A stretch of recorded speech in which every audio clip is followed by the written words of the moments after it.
This is Deb Mashek, the Executive Director of Heterodox Academy. Guess what? We are hiring. Our team is committed to viewpoint diversity and constructive engagement across lines of difference, creating a workplace full of collaboration, open debate, and change-making. We invite applications for our 7 open positions, including Academic Communications Director, Senior Researcher, Membership Manager, and Marketing Manager. Details at heterodoxacademy.org/jobs. From Heterodox Academy, this is Half Hour of Heterodoxy. Conversations with scholars and authors, ideas from diverse viewpoints and perspectives. Here's your host, Chris Martin. My guest today is Cailin O'Connor. She's a philosopher of science at the University of California-Irvine. We'll be talking about her latest book, The Misinformation Age, How False Beliefs Spread, co-authored with James Owen Weatherall. So, the goal of your book is to explain why people believe false stories, and you draw on several case studies in the book. One at the beginning about a story that was popular during the medieval era, but jumping to a more contemporary story, let's talk about Pizzagate, which was the conspiracy theory in 2016 that John Podesta's emails contained coded messages about a child sex ring in a pizza restaurant. How does your model or your theory approximately explain how that sort of news spreads through the world? Yeah, well, there were a number of things going on in that particularly weird case. So one of the most important points that we make in the entire book is that human knowledge is deeply social, that we get most of our beliefs just directly from peers, teachers, and friends who tell us about things. And what this means is that we're susceptible to online information, including conspiracy theories like Pizzagate. So you might hear about Pizzagate from someone. You, by dint of being a human, tend to trust other people's testimony, at least in some cases, and you believe, okay, maybe this is true. And this is connected to the way we learn all sorts of everyday information. So how did you first find out that peaches were delicious? Well, probably before you ate one, someone told you, try this, it's delicious. And you believed them, and it turned out to be true. We get knowledge like this all the time. So in some way, it's just a very ordinary kind of occurrence that people come to believe in things like Pizzagate via knowledge on the internet. Now, in that particular case, there was something else going on that's very common in other conspiracy theories that has to do with social trust. So since we get our beliefs, or so many of our beliefs, from others, we all develop these little heuristics to help us pick out who do we trust, who are we going to take up beliefs from when they tell us. And one thing we know is that people tend to be more trusting of those who they identify as like themselves and less trusting of perceived outsiders. So in the case of conspiracy theories, this can lead to a situation where you have a community who all share conspiratorial beliefs, maybe online, and who don't trust those outside the group who are saying, this stuff is nonsense, it's just false. And in a case like Pizzagate, making it worse, political identity was probably also at play. There's a lot of mistrust between liberals and conservatives, and that might make a conservative reader more likely to believe the Pizzagate conspiracy and then resistant to evidence from liberal sources countering those beliefs. So what we do in the book is we build a bunch of models to try to understand cases like this and other cases. We look at one model of how this sort of social trust influences the ability of a whole community to form beliefs. And one thing we find is that it really hurts the community, that groups who base their trust on factors like who shares my beliefs tend to develop poorer beliefs, because you end up with all these people who believe something false, like that Hillary Clinton is a sex trafficker, and then they also don't trust the very sources that could help them develop better beliefs. You mentioned in the book that the computer models that you're building are based on something called Bala-Goyal models after the two people who created them. Tell me a bit about how those models are more advanced than prior models and why they're better for the study of false information spreading. Yeah, so part of the strategy we were using, which a lot of people aren't familiar with is to create these really simple models of human society to try to understand society better. And the idea is something like, if you're thinking about how beliefs spread, it might be very difficult to find out empirically how some particular belief spread maybe to hundreds of thousands of people over the course of 5 years. We can use these simple models that we can test and understand to try to get some grip on this process. So the actual model that we use the most in our book is often called a network epistemology model. And what you have are individuals who have a social network. So they have connections between each other that are supposed to represent ties of friendship or communication.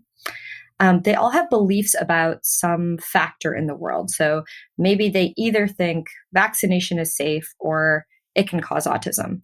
And then they use their beliefs to gather evidence from the world. So maybe someone who thinks vaccination is safe goes ahead and vaccinates their children. Then they see what happens. Then they can share this evidence with their neighbors in the network. So they tell other people what happened when they gathered evidence. And then after seeing that evidence, everyone who sees it can then change their mind. So they might develop new beliefs. So if they saw, well, nothing happened to this kid when she was vaccinated, maybe they become more confident that vaccines are in fact safe.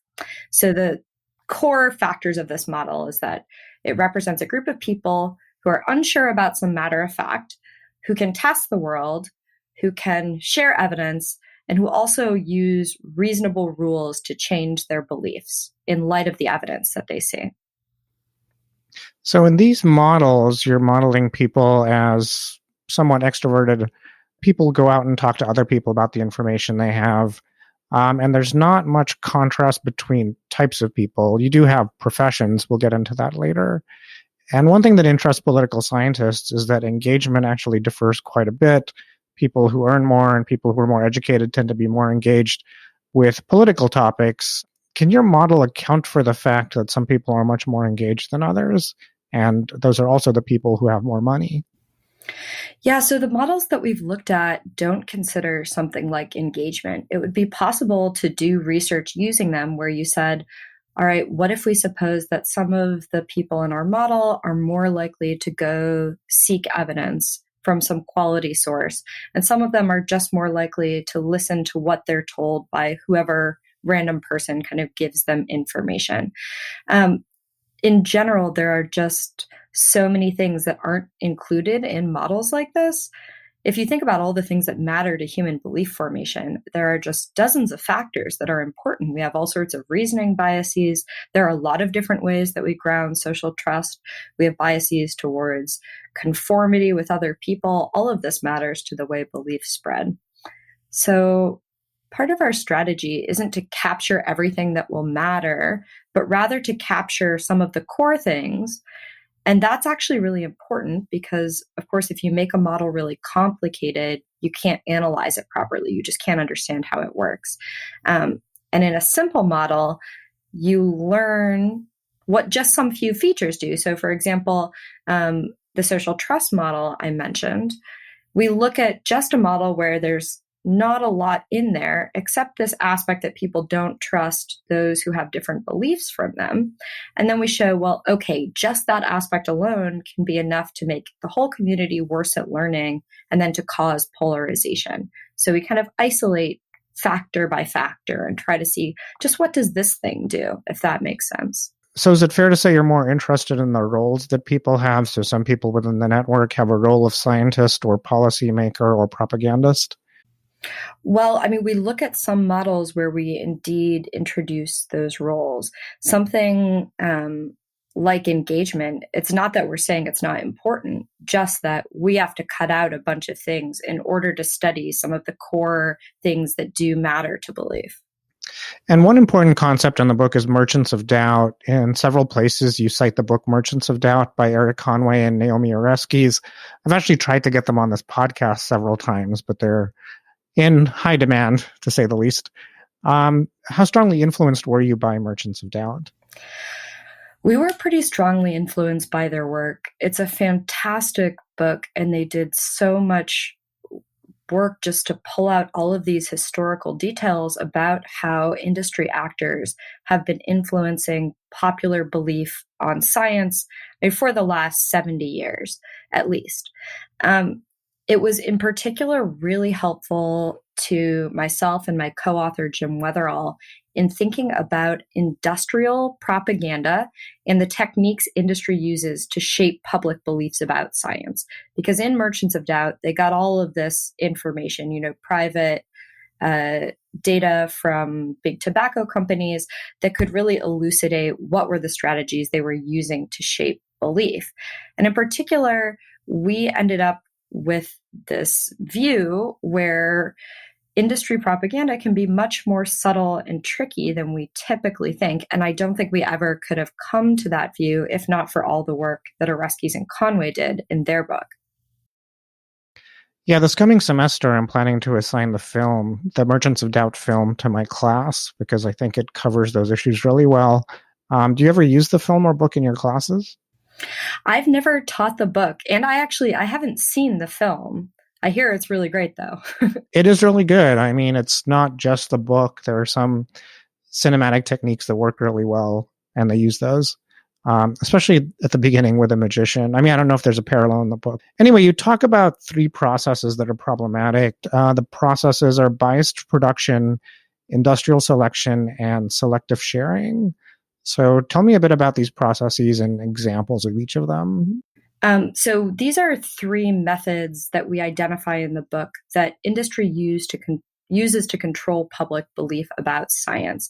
So biased production is probably closest to what I think people tend to have as a naive view of how industry influence works. So we have this idea that industry just gives money to a scientist, and then that scientist starts to produce fraudulent research on behalf of industry. So you're talking about something like the tobacco industry here. Right. Tobacco industry, or maybe big pharma, or maybe the sugar industry, some kind of industry where there's scientific information that would prevent them from maybe selling their product, or oil and gas, right? They don't want people to know about climate change. So in the case of biased production, what industry can sometimes do is control the publications or outputs from a lab. So they have some scientist who's maybe in-house and who they're funding. And if a finding goes against something they want to show, so say they're funding a study on the link between tobacco and cancer, Big Tobacco is funding this. If a study finds such a link, then they can tank that study. They can just basically put those results away and never publish them or share them with the public. So they can hide data that was showing some detrimental link between their product and public health. Now, that's pretty obviously not something people ought to be doing. The other 2 methods are a bit trickier because it's less clear that industry is really breaking the rules in some way when they use these methods. So selective sharing is really fascinating because what people in industry can do is take advantage of the fact that scientific evidence tends to be probabilistic. So not every smoker gets cancer, and not everyone who gets cancer smokes. And this means there are going to be some studies that find no link between tobacco smoke and cancer, even though such a link exists. And then what Big Tobacco can do is take these studies, totally independent research done by researchers who they are not connected to, and then share these studies widely, which is what Oreskes and Conway document the tobacco industry actually did in the 50s. So they would send out pamphlets saying something like, 5 studies find no link between cigarette smoke and cancer. And they'd send it to journalists, to policymakers, and members of the public. So that was real data, and they didn't do anything to the scientific community. All they did was share real data, but they still managed to mislead. Industrial selection is different because what this involves is industry managing to actually shape what gets produced in the scientific community in the first place, again, without any kind of fraud or breaking the norms of science. So what they often do is find scientists who already support what industry is trying to show, and then fund only those scientists. So for instance, in the 60s, Big Sugar funded researchers who already believed that fat caused heart disease. And then they didn't fund the guy who thought that sugar caused heart disease, obviously. So the guys they were funding, it's not clear that their research was changed in any way by receiving this funding. They just had more money to do their research and to publish papers. And the result can be that industry controls what data gets produced, what is out there in the first place, just by doling out money and then allowing scientists to keep doing what they were doing before. And then if people accuse these scientists of industry bias, they can truthfully say, no, I did exactly what I would have done. So they will defend themselves and industry. And in some ways, correctly so, they weren't being bought off. But nonetheless, you can get these outcomes where industry is shaping the scientific story. And selective sharing does seem to be a general science problem. My background's in psychology and sociology. In psychology, we have something called the file drawer effect, not solely in psychology, but it's the issue where you try to do a study to show something and the study doesn't produce the results you want, so you file it away and then you do it again. And just based on the odds, you eventually get a study where you find the result you're looking for. And the reason you found it is probably random chance, but that's the one you publish. Is there any way that selective sharing differs substantially from the file drawer effect? I mean, I would say that that's actually very, very similar to bias production, where basically what happens is that people do real studies, get real results, but just control the output in a way that allows them to control what data is reaching other people. So there's a big similarity between a scientist who, say, has some favored theory that they're trying to show and is suppressing data going against it, and an industry propagandist, someone in big tobacco, who is suppressing the output of a scientific lab to control what people think about this. Now, I think that both of those should also be distinguished from what people sometimes call the file drawer effect, which is what happens when journals just don't publish null results. So they just don't publish papers where people don't find anything. And so scientists end up with a big stack of studies that they've done in their file drawer where there was no effect. So maybe they tried to test, did some chemical cause harm? Did it cause cancer? And they find, no, it didn't. But they can't publish that because it doesn't show anything positive in news, so they file it away. But then someone happens to have a study that spuriously shows, oh, this chemical does cause cancer, and then they publish it. Well, now their publication is the only thing out there, and nobody knows about this other evidence. So that's different. That, again, means that the public or other scientists aren't seeing the full body of evidence in a way that can mislead them. But it isn't the same as someone trying to convince others of some fact by curating evidence in a kind of sneaky way, like you see in bias production, or the example you gave. Are there any changes in the fields of social science and science in the last, 10 to 20 years to try to combat these problems? There have been so many proposed changes aimed at combating issues related to things like the file drawer effect. So, for example, there have been proposals that we might pre-register studies, that everyone who's going to do a study has to first register it, say, here's what I'm going to study, here's my hypothesis, here's how much data I'm going to gather, then gather the data. Then they can only publish things that they had already said they were going to do.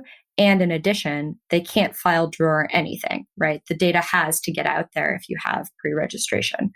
So that can help with some of these effects.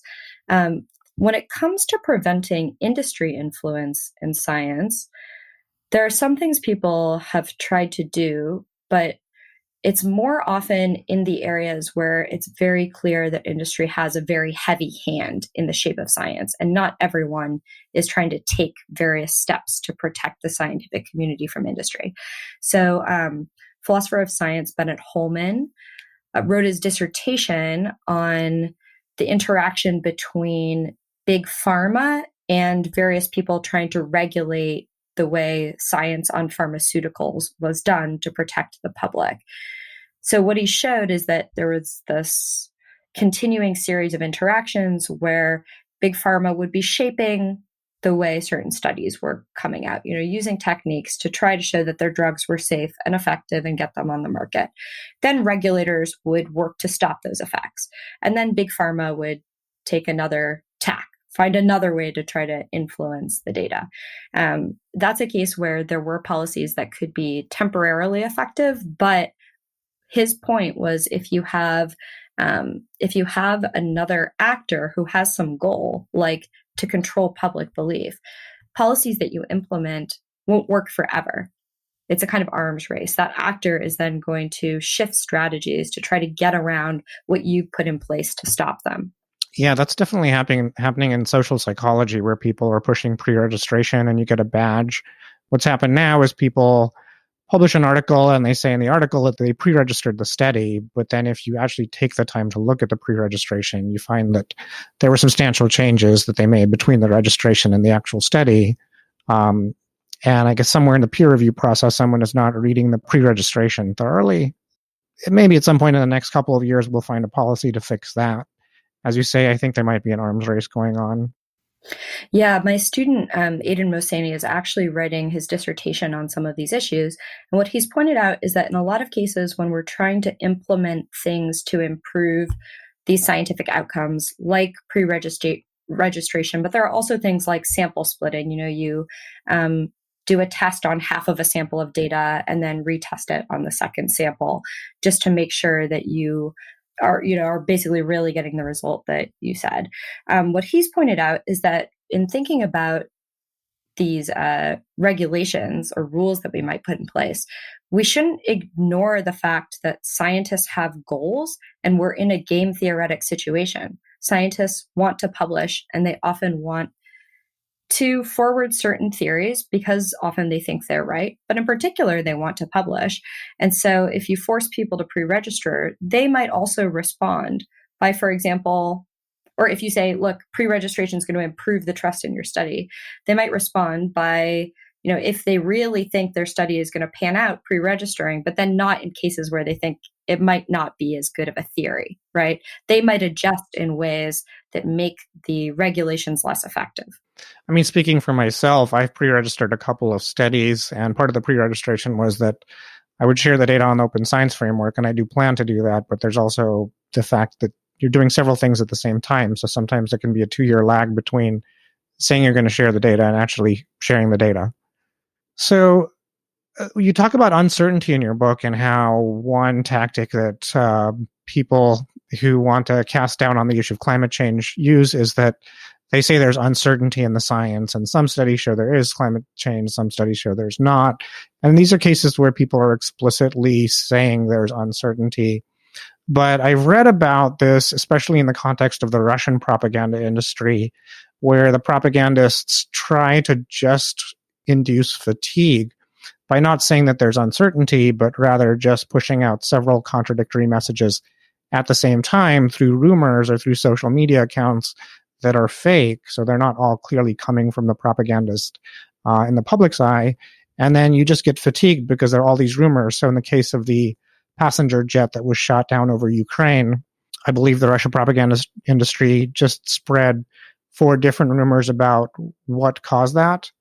And sorting through those rumors just became too tiresome, and people stopped paying attention to it, which was what the Russian government wanted.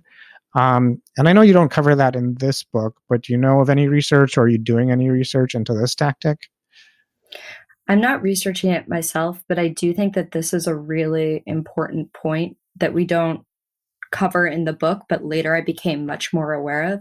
So in our models in the book, we have these agents who are trying to develop good beliefs, and no matter how much evidence they get, they keep going. They keep updating their beliefs based on the evidence and trying to develop beliefs. But as you're pointing out, real people often don't do that. If they get a bunch of contradictory information, they tend to throw their hands up and say, well, who knows?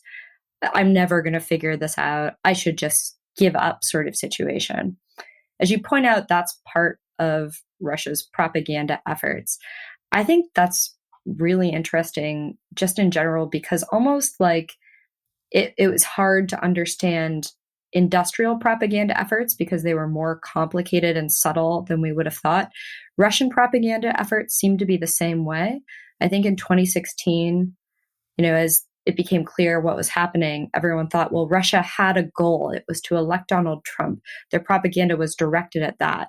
But as we look at the actual examples of propaganda, we discover they're much weirder and their goals are much fuzzier. So the goals are something like throw a wrench in the gears, confuse people, get them to stop trying to figure out what's true, polarize people, make them just angry at each other. In general, it's just more aimed at dysfunction, ruining our ability to keep functioning as a democracy rather than getting some particular political outcome to occur. So at the individual level, what do you think people can do, especially if they're on social media a lot and they use Twitter and Facebook? What can people do to avoid misinformation? Yeah, there's so much that we can do on an individual level. In the book, we argue quite a lot for institutional changes, but for individuals, one of the most important things that I think is good to do is to trust a source of information rather than the person who shared it.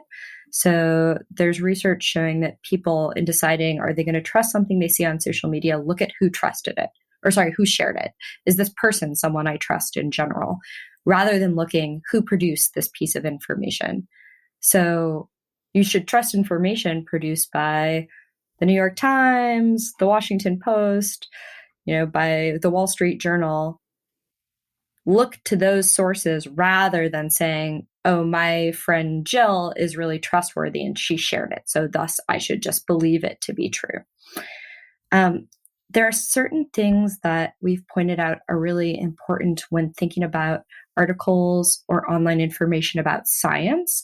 So you should trust articles that draw on a lot of papers and sources rather than just one, because as we've been discussing, any single scientific study can be wrong or misleading, but a whole body of evidence is much more likely to steer you in the right direction. So you may have seen on social media, this goes around every 2 weeks or something, these viral articles that say something like, wine is better for you than 1 hour of exercising a day. And it'll be based on one study of a group of nonagenarians who, among them, wine better predicted longevity than exercise. But that's just one study. And if you look at the whole body of evidence, like, no, wine is not better than exercise for your longevity. Yeah, I know a lot of scientists who are really frustrated with how science gets covered in the media because of that specific problem.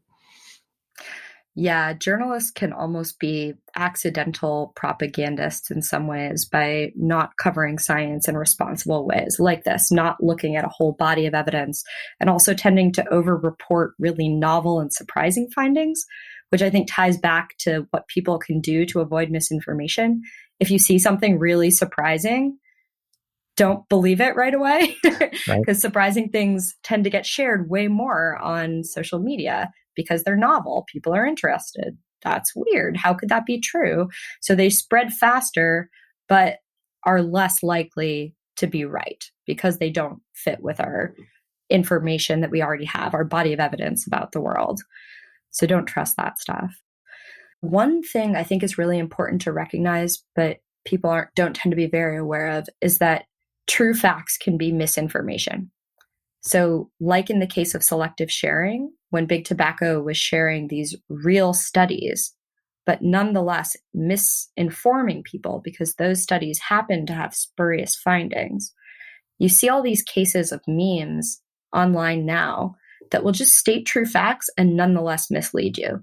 So they might say something like, most of the voter registration data in California is taken from driver's license data.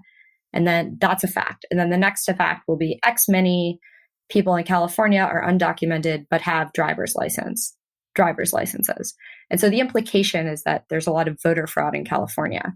Both facts could be true, but that doesn't necessarily mean there's voter fraud. So true things can be misinformation, and that really confuses people. And at the institutional level, what do you think colleges and universities can do? Well, there are a lot of different institutions that I think ought to be involved in fighting online misinformation. And these include our government. and also all the social media platforms, right? This should be the job of everyone who has a platform to try to be reducing misinformation on there.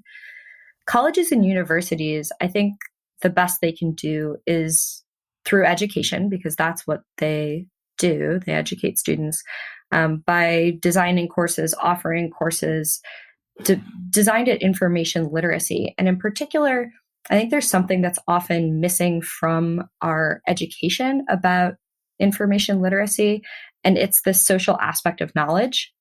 And as a philosopher, I kind of blame philosophers for this, because going back to Descartes, there's this idea that if we want to understand knowledge, we have to understand the individual reasoner, how one person looks around them in the world, has all these perceptions of things, reasons about it in this very good way, and then comes to true beliefs. And that's what people have studied for hundreds of years when they think about knowledge.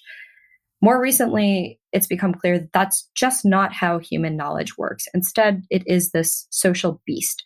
And so I think colleges ought to be teaching students about that and helping them use that understanding to then cast a little light on their own knowledge-making processes.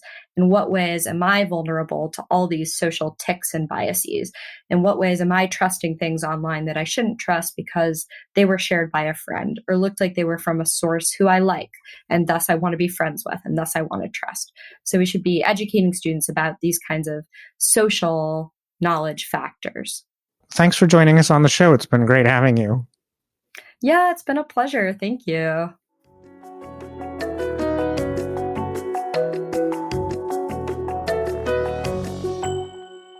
My next guest is Joanna Shug. She's from the College of William and Mary's Department of Psychology.